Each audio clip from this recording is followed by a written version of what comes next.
Cuoco, che bella parola, cuoco. Ecco, questa è la battuta di Totò, il film Miseria e Nobiltà, quando viene a sapere che il padre di Sofia Loren, ballerina, fa il cuoco, c'ha un ristorante. Oggi parleremo di cuochi, di cucinieri, di Monzù nella lingua napoletana.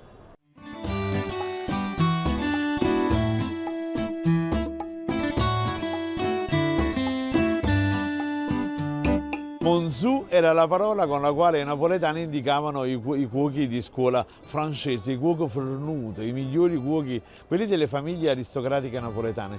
La parola Monzù arriva nella seconda metà del Settecento, quando sul trono di Napoli c'era Ferdinando e Carolina. Carolina addormentava a Ferdinando. Ferdinando, però, sta cucina napoletana è troppo semplice, essenziale. Carolina, fa quello che vuoi tu. Allora Carolina manda tutti i cuochi di corte, da Palazzo Reale, da Capodimonte, da Portici, da Caserta, a Parigi a studiare tecniche di cucina francese, perché a Parigi ci stava la Sor Maria Antonietta, e nasce la figura del cuoco formatosi alla scuola francese di cucina.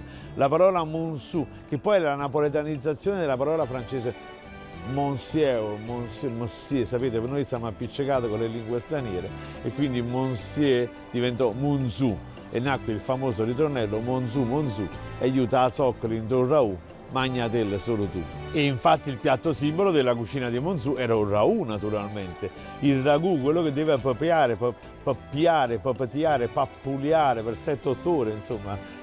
Sapete come si tradurrebbe in italiano la parola papatià?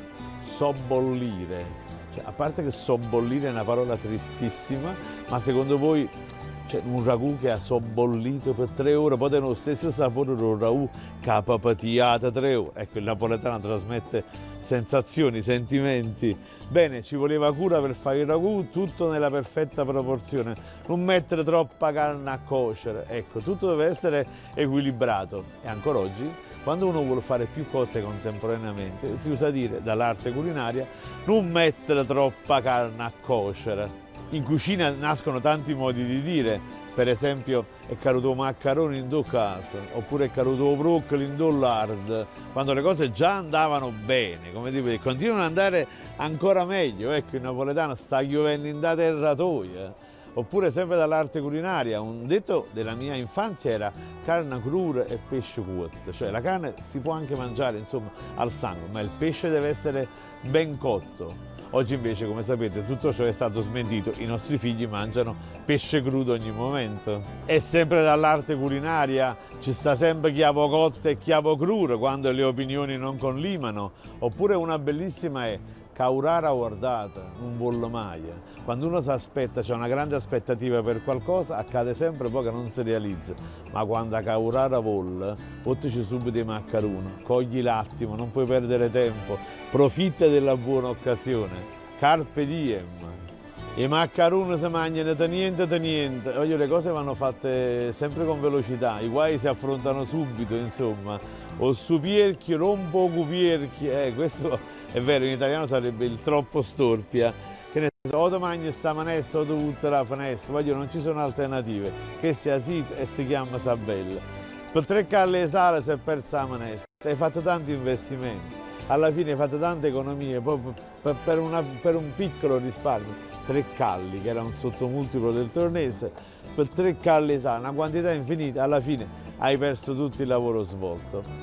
Ma dall'arte culinaria viene quella che è l'espressione di noia, di tedio, quella che è la wallera più nota della lingua napoletana, che come è noto è fatta una wallera a pazzaiola, quindi aglietto, pomodorino e origano, che trova la sua variante sempre culinaria nella wallera arracanata, che è quella, diciamo, dell'origano, insomma, con la quale mi stai veramente distruggendo la wallera, ma sempre dall'arte culinaria mi fatta una wallera imbuttunata, quindi l'enfiaggione, insomma, dell'Etnia, mi fatta una wallera a filosce, mi fatta una wallera a raù, una wallera a genovese. Sembrano volgarità, non lo sono mai, sapete, stai parlando a 3 ore, questa è la metafora sottaciuta, come sul ragù che sta papatiando piano piano, mamma mia, ci fatta proprio una wallera a raù. Che meraviglia la lingua napoletana.